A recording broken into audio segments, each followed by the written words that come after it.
Hello, welcome to my channel.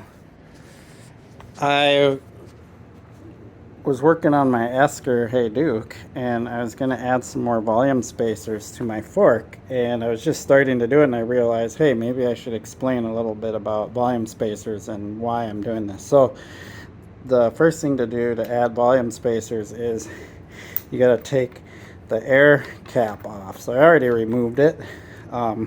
Basically just used an open end wrench to do it with. And then you take this off, and then you can see down in there it's basically just an empty chamber, but this is airtight, and this is where you put your air pressure in to determine your preload, right? So we'll take this and put it over here. I'm going to put it upside down because there's oil all over it that goes inside the fork. These are volume spacers.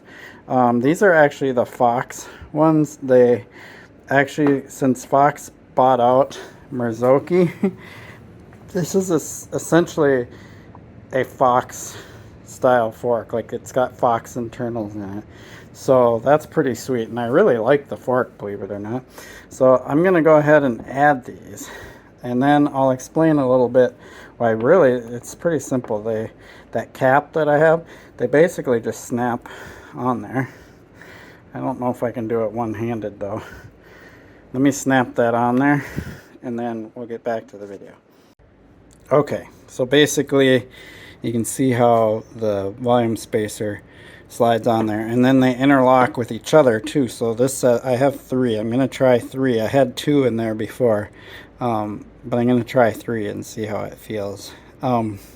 So I'm going to go ahead and put this in here. So basically you slide it in, and you tighten this back up, and then you pump your air up to your specified air pressure, right? So I guess the bigger question is, why would you ever want to do this? Basically what volume spacers accomplish is, if you have problems with your forks bottoming out all the time, or your rear shock, some rear shocks will have volume spacers also. Some don't, some do.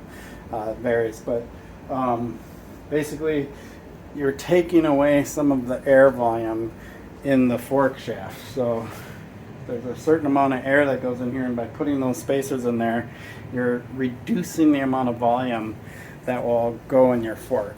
So it doesn't reduce the travel. So it's a 140 millimeter travel fork. So it will still go the full 140 millimeters. What it does do is it ramps up quicker the more spacers you add.